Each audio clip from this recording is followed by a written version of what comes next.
दोस्तों, क्या आपने कभी सोचा है एक छोटा सा बच्चा जो खिलौनों से खेलता था, आगे चलकर कैसे वो अंग्रेजों की सबसे बड़ी चुनौती बन गया। बचपन से ही उसके पास इतनी ज्यादा हिम्मत थी या किसी एक घटना ने उसकी पूरी जिंदगी बदल दी।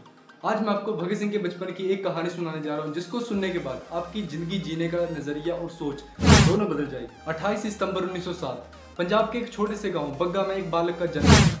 उसका नाम रखा गया भगत सिंह। जिस दिन उस बच्चे का जन्म हुआ उसी दिन उसके चाचा और उसके पिताजी जेल से घर लौट कर आए। परिवारजनों ने इसको शुभ संकेत माना, लेकिन किसी को नहीं पता था कि यही बच्चा आगे चलकर पूरे देश की उम्मीद बन जाएगा। बचपन का माहौल। भगत सिंह के बचपन का माहौल बहुत ज्यादा अलग था। जहां बाकी बच्चे खिलौनों से खेलते थे, उस उम्र में उनके घर में आजादी की बातें होती थी। उनके पिताजी और परिवार के बाकी जन अंग्रेजों के खिलाफ आवाज उठाते थे और भगत सिंह एक कोने में बैठकर उन सारी बातों को सुनते रहते थे। भगत सिंह के मन में हर पल यही सवाल आता कि हम अपने ही देश में गुलाम क्यों हैं, और यही सवाल उनके अंदर तक उनके दिल में आग लगा देता था। एक दिन उनके पिताजी उनको खेतों में ले गए। खेतों में पहुंचने के बाद भगत सिंह मिट्टी में छोटी छोटी लकड़ियां गाड़ने लगे। पिताजी ने हंसकर कहा, बेटा क्या कर रहे हो? भगत सिंह ने बड़ी ही मासूमियत से कहा, मैं बंदूक बो रहा हूँ ताकि बड़ा होकर अंग्रेजों से लड़ सकूं। सोचिए, इतनी छोटी सी उम्र में इतना बड़ा सपना। यहीं से पता चलता है महान लोग अचानक से नहीं बनते, उनकी सोच बचपन से ही बहुत अलग होती है। कुछ सालों के बाद देश में एक ऐसी घटना हुई जिसने भगत सिंह की जिंदगी हमेशा के लिए बदल दी। अमृतसर में हुए जलियांवाला बाग हत्याकांड, जिसमें सैकड़ों बेगुनाह लोगों पर गोलियां चला दी गई। ये खबर पूरे देश में फैल गई। इस बात का संकेत जब भगत सिंह को मिला तो वो खुद उस जगह पर पहुंच गए।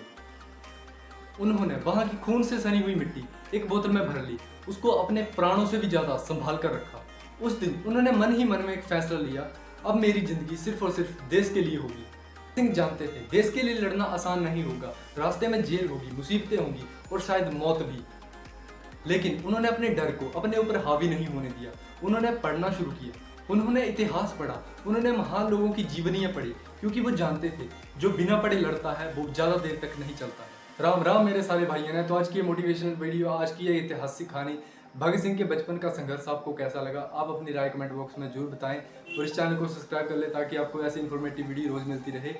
आज के युवाओं को मैं एक बात बोलना चाहता हूँ, जो भी युवा नशे में पड़े हुए हैं, जो भी युवा गलत काम करते हैं, नशे की घोड़ में आकर गलत काम करते हैं, उनको मैं ये बोलना चाहता हूँ, बेवकूफ़ों अपनी मानसिकता सुधारो, थोड़ी सी अपनी मानसिकता में बदलाव लाओ। क्योंकि जिन लोगों ने अपनी कुर्बानियाँ देकर, अपना बलिदान देकर हमें आज़ादी दिलाई है, कम से कम उनकी इज्जत रख लो, थोड़ी सी उनकी इज्जत के बारे में ख्याल कर लो। अगर उन्होंने आज़ादी दिलाई है तो आज हम आज़ाद घूम पा रहे हैं।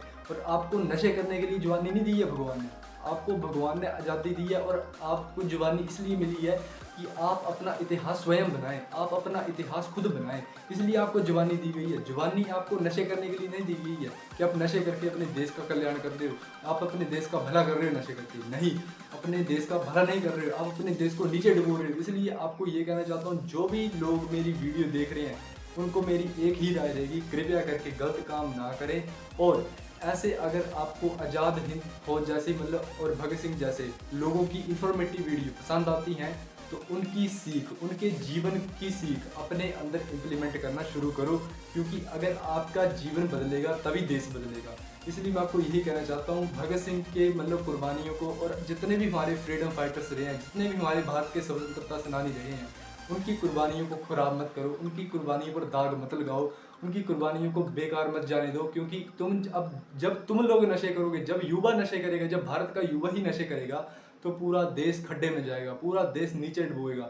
इसलिए मैं आपको यही कहना चाहता हूँ, उन लोगों को याद करो जिन्होंने हमें आज़ादी दिलाई है, उनकी कुर्बानियों को खराब मत करो, उनके बलिदानों को खराब मत करो, उनके ऊपर आंच मत लगाओ, उनके ऊपर दाग मत लगाओ कि तुम ऐसा कर रहे हो अपने देश के लिए। अपने देश के लिए कुछ करना सीखो। अगर आप में थोड़ी सी भी ललक है, अगर आपके पास जवानी का बहुत ज़्यादा जोश है, तो आप अपने देश के लिए कुछ करो, अपने धर्म की रक्षा के लिए कुछ करो। उसे बोलते हैं जवानी। नशे में पढ़कर उल्टे सीधे काम करना, अपनी मानसिकता खराब करना और दूसरों की मानसिकता को भी खराब करना, इसको जवानी नहीं कहा जाता है। जवानी वो होती है जो देश के लिए काम है, जो देश के लिए कुछ कर दिखाए, उसको इतिहास बनाने वाला इंसान बोलते हैं। उसको दुनिया याद रखती है, बाकियों को नहीं रखती है। इसलिए आपको ये कहना चाहता हूँ, आपको गलत काम छोड़ने, आपको नशे वगैरह छोड़ने और अपने देश को आगे बढ़ाने के बारे में सोचना, अपने देश को ऊपर उठाने के बारे में सोचना है, ना कि नीचे डुबोने के बारे में। इसलिए आपको ये कहना चाहता हूँ, आज की वीडियो आपको कैसे लगी, आप इस चैनल को सब्सक्राइब कर लेना कि आपको ऐसी वीडियो मिलती रहे। जय श्री राम, जय श्री माता।